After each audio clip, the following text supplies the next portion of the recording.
The journey to transform the Tunney's Pasture Federal Employment Campus started in 2009 and will continue for many years to come.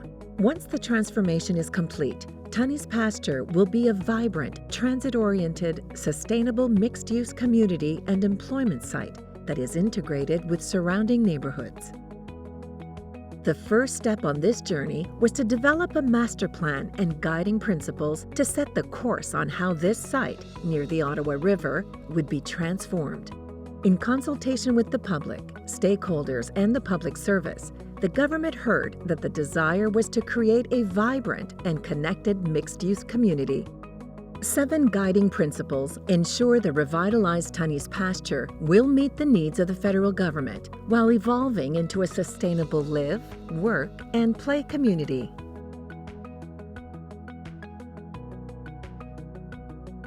With the master plan in hand, the federal government began the implementation process. This included developing sustainability requirements and urban design guidelines, as well as completing transportation studies, parking strategies, archaeological assessments, and much more. From these studies, an implementation plan was developed, which added some new elements to the master plan, such as increasing the mix and density of housing options, adding a retail main street near the LRT station to support the 15-minute neighborhood concept, building a new clean energy center for the federal government district energy system, creating more green space, and reducing office space. This plan was to guide the transformation, including decisions on the sale of land so that it could create new residential, commercial, green, and open spaces. And then, COVID-19 stopped us all in our tracks. As the public service turned its focus to delivering much-needed support to Canadians, the implementation plan was put on hold. Canada Lands then came on board as a collaborator on the project, and the federal government started to rethink its real estate needs in light of the new post-pandemic realities. In 2021, together, Public Services and Procurement Canada and Canada Lands took the next few steps forward, returning to the public to provide an update on the work that had been done in the intervening years and planning the next phase in the journey. Indigenous engagement is an important part of this process. In 2022, we created the Community's Perspective Group, which we call the CPG. The group's more than 20 members represent various community interests and act as a deliberative body throughout implementation. With the help of the CPG and the public, a set of community values were developed to complement and bring an updated community focus to the master plan. This exercise also served to validate the priorities for the transformed Tunney's Pasture almost 10 years later. What we heard is that Ottawans want Tunney's Pasture to be a neighborhood that supports affordability, green space, connectivity, climate resilience, and a sense of community. Today, we seek your thoughts on a reimagined implementation plan that builds on the previous work to create a human-centric, pedestrian, and cyclist-friendly site, and that reflects the realities of today, which are a further reduced federal footprint and the creation of much-needed housing in our city. The first and foundational step is reimagining the proposed street and active transportation network that will form the spine of this new community. In accordance with federal guidelines and municipal rules, the proposed network is a key step in ensuring connectivity with the river and surrounding neighborhoods while promoting climate resilience, sustainability, and active transportation. In support of this network, we also present a high-level view of the proposed land uses and densities to illustrate how it will support Tunney's Pasture's transformation into a vibrant and connected mixed-use community.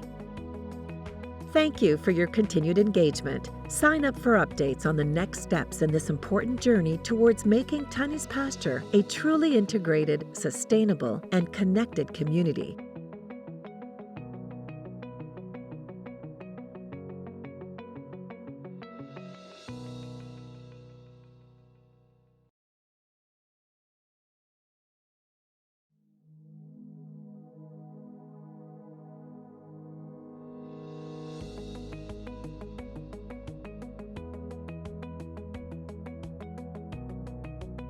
La transformation du campus des bureaux du gouvernement fédéral au Pré-Tani a commencé en 2009 et se poursuivra pendant encore plusieurs années. Au terme de cette transformation, le Pré-Tani sera une collectivité intégrée, dynamique, à usage mixte, durable et axée sur le transport en commun, ainsi qu'un site d'emploi intégré aux quartiers environnants. La première étape de ce projet consistait à élaborer un plan directeur et des principes directeurs pour donner une direction à la transformation de ce site situé en bordure de la rivière des Outaouais. Par ses échanges avec le public, les intervenants et la fonction publique, le gouvernement a bien saisi le désir d'une collectivité vibrante et connectée à usage mixte. Les 7 principes directeurs garantiront le respect des besoins du gouvernement fédéral dans le cadre de la revitalisation du Pré-Tani, qui deviendra une collectivité offrant un milieu durable de vie, de travail et de loisirs. Une fois muni de son plan directeur, le gouvernement fédéral a commencé le processus de mise en œuvre. Ce processus comprenait l'établissement des exigences en matière de durabilité et des lignes directrices de l'aménagement urbain, ainsi que des études en matière de transport, de stratégies pour les stationnements, des évaluations archéologiques et beaucoup plus. À la suite de ces études, un plan de mise en œuvre a été élaboré, menant à l'ajout de quelques nouveaux éléments au plan directeur, tels que l'augmentation de la mixité et de la densité des logements, l'ajout d'une artère commerciale principale près de la station de train léger pour concrétiser le concept d'un quartier de proximité, soit 15 minutes de marche, la construction d'un nouveau centre d'énergie propre pour le projet de production d'énergie du gouvernement fédéral, la création de plus d'espaces verts et la réduction des espaces de bureaux. Ce plan guidait la transformation, s'appliquant notamment aux décisions sur la vente des terrains afin de créer de nouveaux espaces résidentiels, commerciaux, verts et ouverts.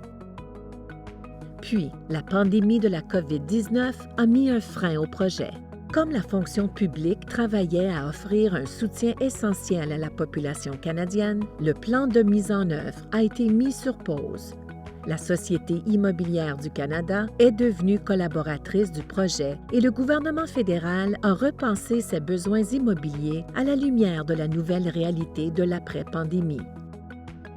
En 2021, Services publics et Approvisionnement Canada et la Société immobilière du Canada ont conjointement relancé le projet avec de nouvelles étapes. Communiquer au public une mise à jour du travail fait durant les années précédentes et planifier la phase suivante. La mobilisation autochtone est une partie importante de ce processus.